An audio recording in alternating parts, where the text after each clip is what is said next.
নমস্কার, সকলকে নতুন সকালের শুভেচ্ছা। আজকে বৃহস্পতিবারের ব্লগ নিয়ে তোমাদের কাছে চলে এসেছি। প্রতিদিনের মতো আজও মাম্মামের স্কুল আছে, তাই সকালবেলা উঠেই আগে ফ্রেশ হয়ে নিয়ে তারপর স্কুলে যাওয়ার জন্য তোড়জোড় শুরু করব।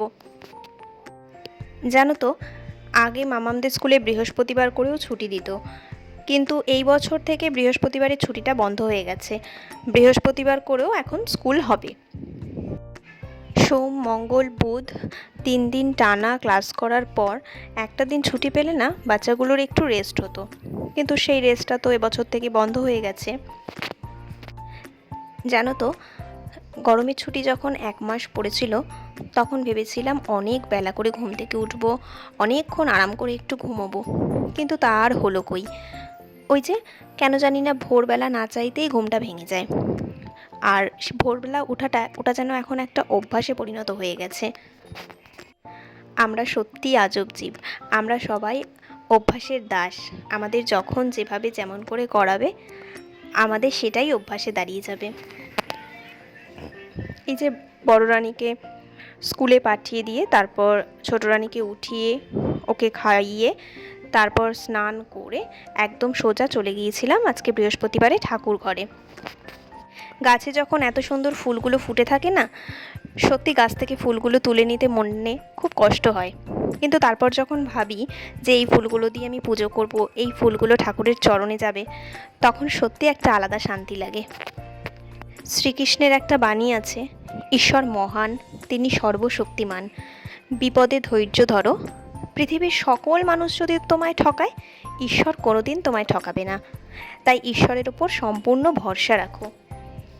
কিন্তু কি জানো তো, এই বাস্তব জীবনে কখনো কখনো এমন কঠিন পরিস্থিতি আসে যখন ঈশ্বরের ওপর অনেক অভিমান হয়, কষ্ট হয়, মনে হয় ঈশ্বরের ওপর ভরসা রাখাটা একটা বৃথা। সত্যি ঈশ্বর বলে কিছু নেই, কিন্তু পরক্ষণে মনে হয় যে এই ঈশ্বর ছাড়া আমাদের এই বিপদ থেকে রক্ষা করবেটা কে? ঈশ্বরের ওপর আস্থা না রেখে আমাদের উপায় কি? তাই জানো তো, আরেকটা কথা মনে রাখতে হবে, নিজে যদি সৎ হও, নিজে যদি সঠিক কাজ করো, ঈশ্বর সঠিক প্রতিফলটা তোমাকে একদিন না একদিন ঠিক দেবেই। এই ভরসা নিয়েই জীবনে বেঁচে থাকা, আর এই ভরসা নিয়েই আগামী পথে এগিয়ে চলা।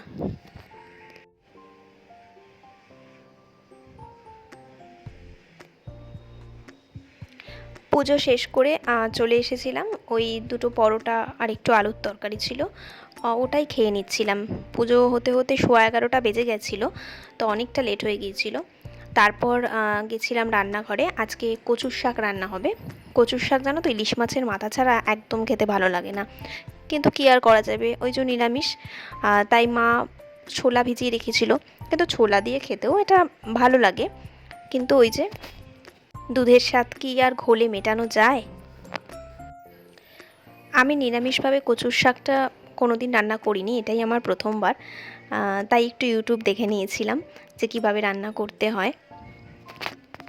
ওই তেলের মধ্যে শুকনো লঙ্কা, কালো জিরে ফোড়ন দিয়েছি, আর তারপরে ছোলাটাকে ভেজে নিয়ে ওই আদা আর কাঁচা লঙ্কাটা পেস্ট করে নিয়ে ওর মধ্যে মিশিয়ে কচুর শাকটা দিয়ে ভালো করে নাড়াচাড়া করে নিয়েছিলাম, এভাবে বানিয়েছি। আর এখানে ওই ছোটো আর মাছ এনেছিল, তো ওটাকে ওই একটু পেঁয়াজ আদা দিয়ে একটু বেশ মাখা মাখা করে ঝোল বানাবো। যা গরম পড়েছে তাতে এই রিচ খাওয়াটা একদমই ঠিক না, কিন্তু এই আর মাছটা একটু মাখা মাখা করে যদি না বানাই তাহলে না খেতে ভালো লাগবে না, একদম পাতলা টেলটেলে ঝোল হিসেবে। ঘড়ির কাঁটায় এখন 5টা বেজে পার হয়ে গেছে, আর আজকেও বড় রানী দেখো আইসক্রিম নিয়ে এসছে, আর দুপুরবেলা একটুখানি দই আনা হয়েছিল, তো ওই দইটা বড় রানীকে দিয়েছি খেতে, আর 2 বোন মিলে কি সুন্দর আইসক্রিম পার্টি করছে রোজ। আজ এই পর্যন্তই থাক, আজকের ব্লগটা এখানেই শেষ করছি। দেখা হবে আবার নতুন কোনো ব্লগে।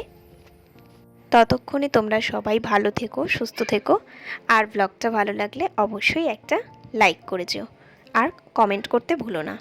টাটা।